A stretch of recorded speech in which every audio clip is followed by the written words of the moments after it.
right, today I'm going to talk about where humor comes from. So people all over the world have a sense of humor. They like jokes, they tell jokes, and this includes kids. And I think I first became maybe interested in this topic in a way when I was a teenager. I worked loads with kids. I babysat them, I taught them swimming lessons, I worked in a nursery, and I noticed that kids have a great sense of humor. They're always laughing. And it was also interesting that sometimes kids laugh about things and you have no idea what they're laughing about. And when I was studying my undergraduate degree in cognitive science and artificial intelligence, it was a really interdisciplinary degree. I did psychology, linguistics, philosophy, and computer science, and I realized I could study humor from all these different angles because it's a really complicated problem that crosses lots of boundaries. And so in my second year of undergrad, I declared I was going to be a humorologist. That never happened because humorology does not exist as a discipline. So I became the next best thing, which is a developmental psychologist studying humor. I think there was another reason I got interested in humor, though, because when you grow up looking like this, or this, or this, and you want to make friends, it's probably a good idea to have a sense of humor. And so I was really lucky. I grew up in a funny family, and a lot of my early memories are of me joking around with my sisters. So for instance, when I was 5, my older sisters dressed me up as Dolly Parton. They put my mom's bra on me, filled it with grapefruit, sat me in the window so I could wave at the neighbors. And with my friends, we were always making up jokes, silly songs, putting on these weird voices. It was a really big part of my early years. So I guess the question is, how did that happen? Where did that sense of humor come from? So as I said, kids all over the world love humor. And there actually has been research on humor development for over a century. Not very much research, but it has existed. And in particular, in the 1970s, there was a bit of a surge of research looking at when children start to understand humor like adults do. And what they found was that at about 7 or 8 years old, children start to understand puns. And this is because they can hold two ideas in their minds at the same time. So they might understand a joke like this, or this,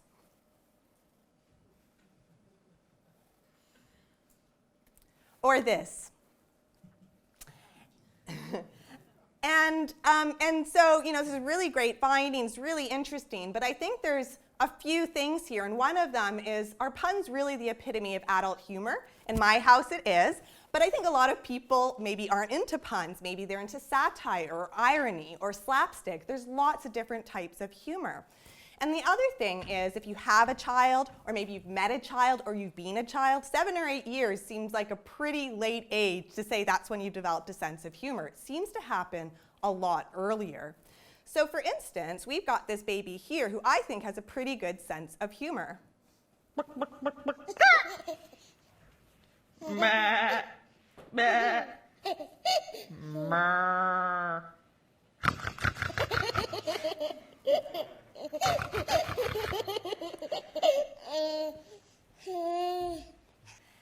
So this isn't really an adult-like joke. It's not even clear what the joke is there. The parent is doing the correct animal noise. But you have to think of this from the baby's perspective.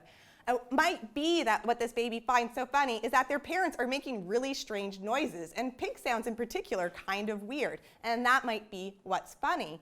And there's loads of YouTube videos now of babies laughing when people rip paper, or laughing because other people are laughing. It's kind of a thing. And so it does seem that babies have some type of sense of humor.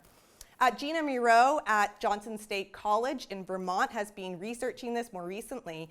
And she had parents try to make their babies laugh or smile for 10 minutes at a time between 3 and 6 months. And what they found was that as young as 3 months, babies already laughed.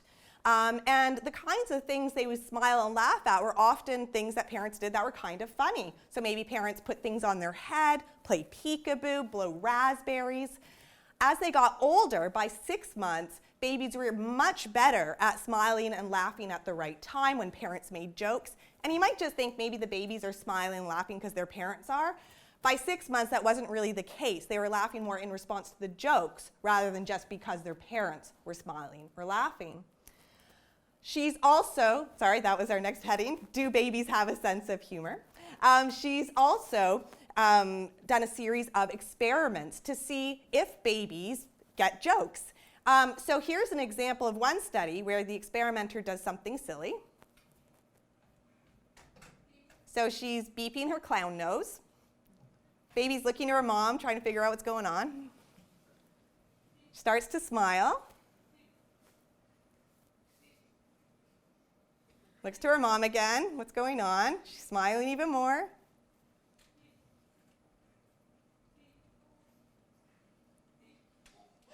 Now it gets just too exciting, and she kind of laughs. And looks to her mom and stops because her mom's not laughing. And so what they found was that as a group, babies as young as 5 months will smile and laugh at these kinds of strange actions, like beeping a clown nose or putting a book on your head. So our next question is, are babies comedians? So what Jean and Miro's research shows that babies appreciate other people's humor. In our lab, we wanted to find out, can kids tell jokes themselves? Okay? So we surveyed over 100 parents with kids between, as young as birth up until 3 years to see if their kids make jokes. And we found that even in the first year, most parents report that their babies will do peekaboo as a joke. So here's an example of that. Peekaboo. Let's do it. Oh, what's that? Where is it? Yay! There you are. Yay! Good boy. Good boy. Lovely clapping. Yeah. Lovely clapping. 1-year-olds add to this repertoire. So as well as doing peekaboo, they will chase and tickle other people as a joke. And they'll also do kind of strange actions. They might pull faces, they might look through their legs, spin around in a circle. And so here's an example of a baby who's really good at making faces.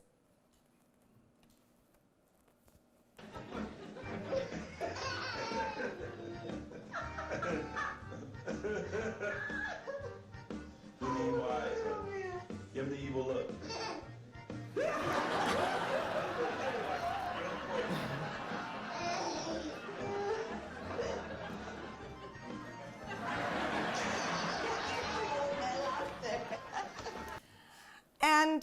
And so really, in the first 2 years, children's humor production is all about their bodies. They're covering their faces, they're making silly faces, they're tickling other people. After 2 years, there's a bit of a shift. So first of all, parents report that children start misusing objects as a joke. So here, for instance, we have a kid who's put a bucket on his head. And actually, this is a pretty typical joke. Kids put all sorts of things on their head that aren't supposed to be there and find it hilarious.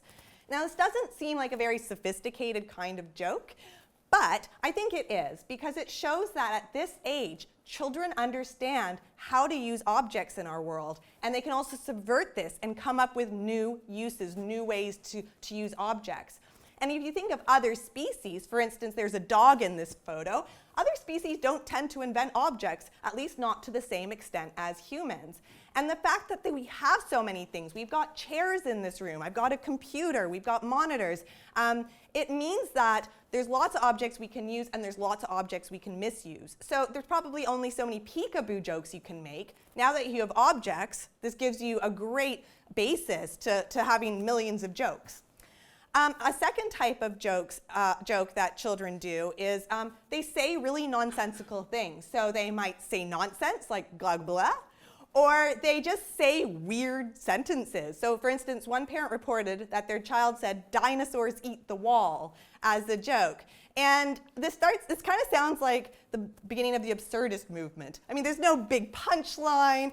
It's just kids saying weird things. But again, it's showing that children are actually pretty sophisticated. They have a good grasp of language, and they can use that to say things that probably no one else has ever said before, and show that they understand how the world works and that they can subvert that. And a final type of humor that came out at 2 years involved children breaking social norms. So this might be them, fake burping, talking about burps. But what was really, really popular in this age group was poo jokes. So for instance, we had one kid who liked to say that he's going to make a poo sandwich and eat it. Parents are divided about this type of humor. Some parents love it, some parents hate it and try to discourage it, but their kids will still do it. And I read this great article in the Huffington Post last week about a 2-year-old who really wanted, for her 3rd birthday, to have a poo-themed birthday party. And after trying to dissuade her, her parents finally obliged. This mother has got a great poo costume, probably custom made for the event. There's a poo piñata in the background. They made a poo cake, poo cookies. They played pin the poo on the toilet, and they gave out whoopee cushions at the end. And according to the article, and I quote, everybody found it hilarious. Now finally, 3-year-olds, they're really good at language. So most parents report that 3-year-olds will mislabel objects as a joke and events. So they might say that a banana is an apple, or that, I don't know, a fridge is a table. Again, it shows that they have a very good grasp of language, and if you're just combining random labels with random objects, that's infinite number of jokes you can make. So that's pretty great. So our next question is, how do babies develop a sense of humor? And I've already hinted at this a bit. Parents are really important, okay? In my own lab, we've done a series of experiments to see how parents let their kids know they're joking. So for instance, we'd have parents read a funny book where maybe the duck says moo. Or we have parents joke around with their kids and we have the parents say, I'm going to have a drink, and then they put a cup to their elbow. Or we might have parents joke that a toy chicken is a shoe. Now, if you're an adult, it might be obvious that these are jokes because that is a chicken, it's clearly not a shoe, right? You've got the information there. But imagine you're a 1-year-old, who are our target group in this study. If you're 1, you're still learning what objects are, you're still learning what objects are called, you're still learning how to feed yourself and how to do all these things. And so if you tell a child that this chicken is a shoe and you don't let them know you're joking, you're completely serious, we'll have 2 problems. First of all, your child's now going to think that a chicken is a shoe, because what do they know? Mom said it's a shoe, she sounds pretty serious, I thought it was a chicken, I guess I was wrong. So first of all, you'll have children learning all sorts of false information, and that's a problem. But second of all, the kids don't get to enjoy the jokes if they don't know it's a joke. The joke will just go over their head, it won't be very fun. So we found that parents offer a variety of cues to let their kids know when they're joking. Now, unsurprisingly, parents smile more when they're joking. This is not a big finding of the century. But they also make more eye contact with their children. So they show that not only is this a positive thing, but it's very social. They also change their voices. So when parents joke around, they tend to talk louder, higher, and slower. These are features of what's called infant-directed speech. And basically, this type of language is this kind of soppy language you hear when people talk to babies. But it's really useful, because imagine if someone's talking louder, it's going to be easier to hear what they say and for you to comprehend that sentence. If somebody talks slower, again, it's going to be easier for you to hear what they've said. And finally, when people speak higher, first of all, it sounds louder. So again, it might be easier to hear what they're saying. And second of all, when people talk high, when they talk loud, they sound really positive and excited. And so this might, really serve to help grab these 1-year-olds' attention, but also make sure the kids have heard the joke. The second thing they do is that when they're joking, they say this joke like they're asking a question. And here's an example of what it might sound like. It sounds weird.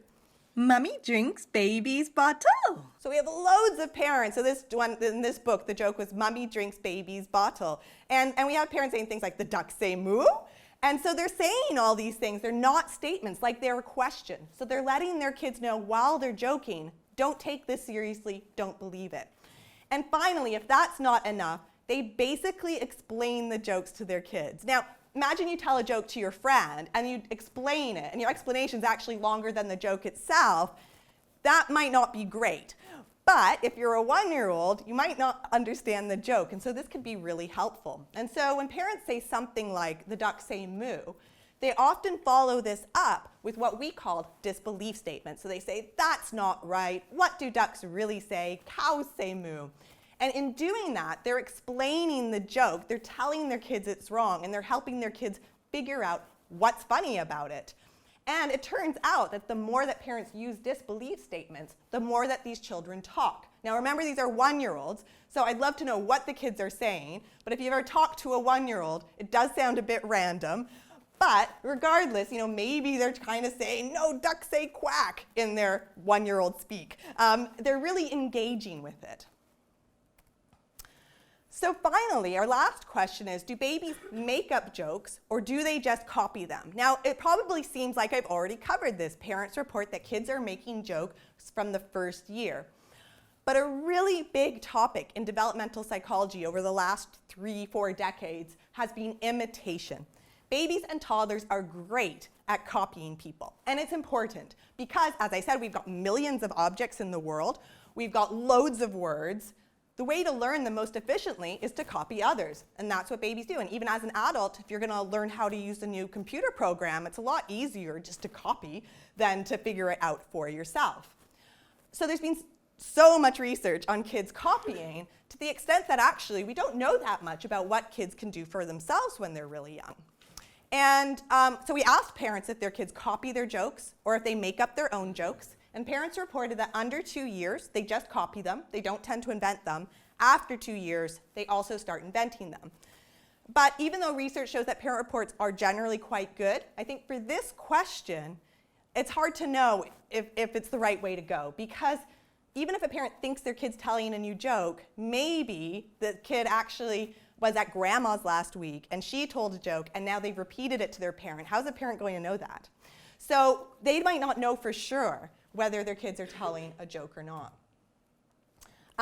So before I go on to our study, I just want to show you an example of some parents trying to teach their kids a joke to show that actually imitation might be how kids are actually joking around. So these parents are making basically zombie noises.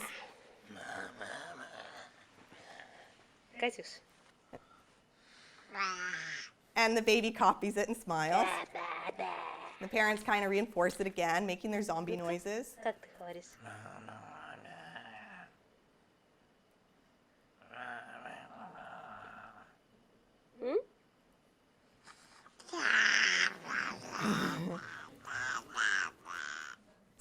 So maybe when little kids are joking, they're just doing this. They just know, okay, like mom and dad, when they do these weird things, everyone smiles and they really like it. So I'm going to do this weird thing so everyone will smile and they'll like it. So we set up an experiment to basically put 2- and 3-year-olds on the spot to see if they could make jokes without anyone else's help. Now, ironically, we started off by letting them copy jokes to kind of set the scene. So we brought out familiar objects such as a spoon and called them silly things like a moogie, or we'd show them a toy duck and call it an oogleboo. And after we mislabeled these objects, the experimenters would laugh, we had the parents in on the joke, the parents would laugh, everyone's having a great time. After we do 6 of these jokes, the kids get a turn, and we show them the spoon. And they have every opportunity to copy us. They can call it a moogie and have guaranteed laughs. We show them the duck. They can call it an oogleboo, and everyone will find it hilarious. So they have the opportunity to copy. But then we make it more tricky. We bring out more familiar objects, like a fork or a toy pig, and we ask the kids to keep joking. But we don't show them how to joke anymore. So now, if they want to keep getting laughs, they're going to have to invent jokes on the spot. So there's 2 ways this can go. One possibility is that the kids aren't able to make jokes themselves. Maybe all they can do is copy, in which case we'll just be sitting there awkwardly with the child in this room just kind of staring at each other. Or the second possibility is that they're perfectly capable of making up jokes just like their parents report, in which case we'd expect them to say all sorts of silly things. And it turns out that it's the latter that's the case. So kids were really good at coming up with silly names for all these objects. So for instance, one kid called a cup a guju buju. And guju buju wasn't in our experiment. I'd never heard the word before in my life, but I wish we'd used it. It's a fantastic word. And it seems unlikely that at his grandma's last week, his grandma called a cup a guju buju, and now we presented him the perfect opportunity to use this joke. Because if you think that we had over 80 kids in this study, and all the jokes they were making with all these objects that we've put in front of them, they don't get to choose the objects. It seems unlikely that they have this bank of jokes ready for this particular experiment. It seems like a much better explanation is that they're making them up on the spot, that they're thinking creatively. And I think what really reinforces this is that even when kids had the opportunity to copy the jokes that we made, they never ever did. Right from the start, they were making up jokes. Because we do 6 jokes in a row, saying all sorts of weird words, they probably forgot what we said, and it was just easier to come up with their own silly words right from the beginning. And I think this is a really interesting thing about humor, is that humor provides a positive social environment in which you can subvert norms and you can come up with new ideas and be creative. You're allowed to call things weird names. You can't do that normally. People would say, no, that is not a moogie, that's a spoon. But you can in the context of humor. And I think that, that's a really beneficial thing, because not only are humans great at copying, but we're also really good at inventing. That's why we have millions of things. And if we never invented, we get a bit stuck. We have lots of things facing our society now, like climate change. We have to stop copying and come up with new ideas, maybe carbon capture or more efficient cars or whatever that might be. And I think humor provides a nice space to start thinking about things in different ways. So going back to the beginning, I was a funny kid. I had to be. Where did my humor come from? Well, it seems like it probably started in my first year. I was probably doing peekaboo. I know my parents were joking around with me. They were probably helping me with the jokes, explaining them, smiling, and so on. And my humor probably developed in reflection of my understanding of the world. And so it's for all these reasons that I was able to be funny and able to be make friends, even though I dressed like a grandma. And so now I'm a mom, I've got a son, and people ask me, Elena, do you use your research in your parenting? And I have to say, if you're a new parent, you're already basically trying to make sure your baby's sleeping enough, eating the right things. There's so much advice you're given. And this is the last thing I want to think of, having some humor schedule. But the fantastic thing about my research is that you can implement it without even being aware. The parents in our studies probably don't know they're using really weird voices or that they're using disbelief statements. People are developing humor very naturally through day-to-day social interactions. And so my son has a great sense of humor. He likes to put things on his head. He loves to be chased. He loves peekaboo. And I didn't even have to work that hard to do it. I just did what I did. So I guess my parenting advice is just do what you're doing and don't think about it. But what I think is really nice about seeing him develop a sense of humor is that we do have these really positive experiences. It helps us bond. I can see that he's going to be able to use his humor to make friends. And ultimately, he'll also be able to use humor to think creatively, to come up with his own ideas, and to be more independent, which I think is a really fantastic thing. Thank you.